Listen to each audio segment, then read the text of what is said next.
As a driver, no matter where you go, whatever you haul, even working or not, one thing is a constant: the driver's daily log. This topic is a widely questioned and oftentimes confused parts of a driver's job. And though many of you may in fact be doing most of it correctly, even one driver in your company making errors on a logbook can open the door to carrier infractions, hours of service violations, and worse. During this training presentation, we hope to shed some additional light on what is required on logbooks, as well as many of the frequently cited violations. It should be noted that there are several ways to accurately complete a logbook, and your company may have additional training on how they want you to complete it. This presentation is designed as a reminder of what we see continually during compliance audits and the feedback from compliance officers. And hopefully by the end, you'll have a better and deeper understanding of the importance of an accurate logbook. With that said, let's get on with the training.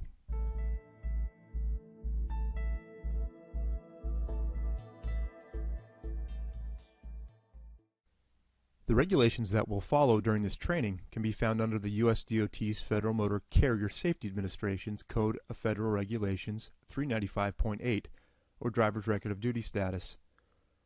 395.8a states that, except for a private motor carrier of passengers, every motor carrier shall require every driver used by the motor carrier to record his or her duty status for each 24-hour period. Following the rules and protocol laid out in this regulation is important for the safety of not only the driver, but also for the other motor vehicles on the road.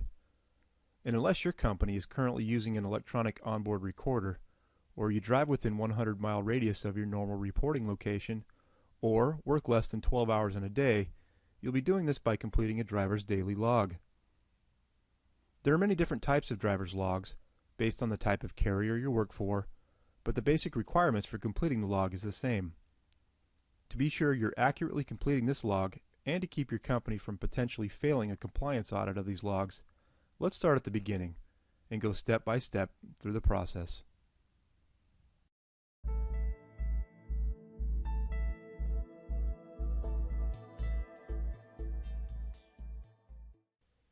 The month, day, and year seems like a simple enough section. Starting at midnight of the current day, simply list the appropriate date here, corresponding with the on-off duty status. For those that change the log to a noon start date, which is allowed so long as you remain consistent throughout the month, you must show the start date on this section. Something to remember is that you must show a log for every day of the month, whether working or not. No gaps are allowed. However, one infraction frequently seen is how to report multiple days off. For example, if you had 5 consecutive days off duty, you would be allowed to write those dates in the section. But if those consecutive days run into a new month, for example, July 29th through August 2nd, you must show a log date from July 29th through July 31st, and then a new log from August 1st through the 2nd, a frequent error seen on logbooks. The next sections are name of carrier, main office address, and home terminal address. Most companies have pre-printed log sheets with the name of carrier and main office address, but understand that these sections must be filled in, and the main office address is for the headquarters of the carrier. The section that gets some into trouble is home terminal address. This line is for companies with multiple locations. For example, if your starting location is different from the main office address, that address must be shown here. It's not acceptable to simply relist the main office address here if that is not your starting location. You might think, come on, do auditors really check this? And yes, they can and do. There's many ways for auditors to cross-check that information, and it is a violation. Driver's full signature and co-driver's name is next. It's imperative that the driver's signature is on each log sheet. By doing so, you're certifying that all entries made on the log are true and correct. Your signature is done before on-duty status to verify accuracy. It must be legible and not printed. It's a signature. If you have a co-driver, simply write that person's name on the appropriate line. A signature is not needed here. And if no co-driver, just write in none. Total miles driving today is just as it says. You list the total miles you've driven during the 24-hour period shown on that day's log. Based on the type of carrier you work for, there may be multiple boxes here, such as for multi-state mileage, which is required by IFTA, or for drivers on the road from one day's log into the next. A common mistake found here is for a driver to list the starting and ending miles from the odometer. These boxes are not intended to show the odometer starting and ending mileage, but again, only the total miles driven. Beneath the daily mileage is the truck, tractor, and trailer numbers, or unit numbers. This is again an important item for auditors. The driver must list all applicable units for that day's haul. For example, if you had a truck and trailer for that day, the numbers for each of these must be listed. Down a little further, under the Remarks section is an area for shipping documents or shipper and commodity. As another important section, the driver must write in all loads for that day, not just one. When a DOT auditor comes into your facility, they can match the manifest number's timestamps with this logbook, and if they decide to do this and find a discrepancy, it's a violation. And remember, the DOT requires that carriers maintain manifest numbers for 1 year, while IFTA requires 7 years. There are a lot of potential problems they could find in that time span if they should decide to. Take this one serious, and be sure that each and every document number is listed accurately here.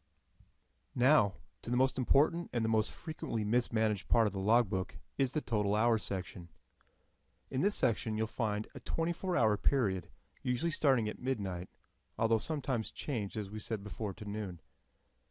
Each hour is divided into 15-minute or quarter-hour grid lines, used to help manage a driver's hours. Along the left side is the status, including off-duty, sleeper berth, driving, and on-duty, not driving.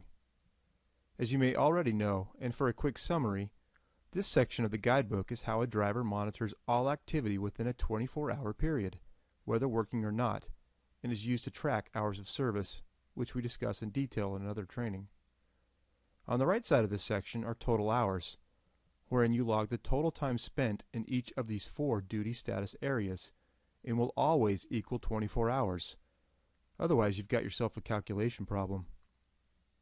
It's important to note that this section must be kept clean and legible, and if any changes are made to the log, the driver must initial the change.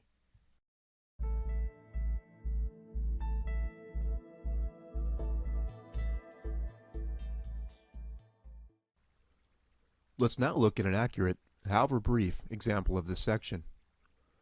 We'll assume that this driver was off duty until 3 a.m.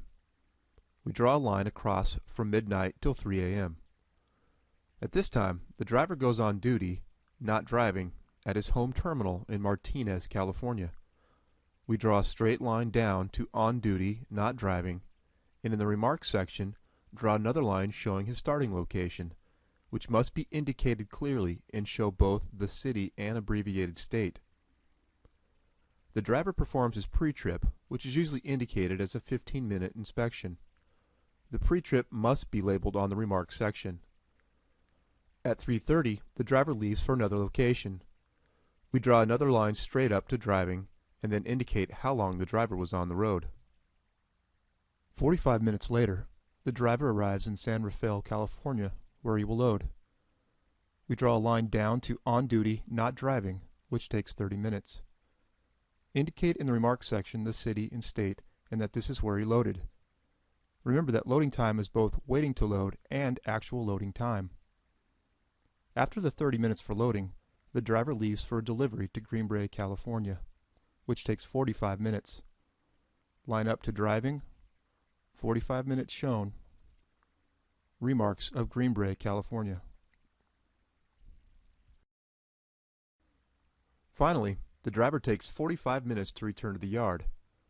When there, he refuels and conducts the post-trip inspection, which is required again to be listed on the log.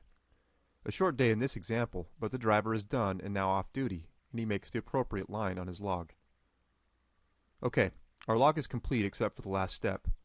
We need to count the total hours for each duty status. Starting with off duty, we count the total hours, which in this case equals 19.5. There are no hours logged for sleeper berth, so we know total hours are 0. Adding up the driving time, we count 2.25 or 2¼ hours. On duty, not driving hours, we again count 2.25 hours.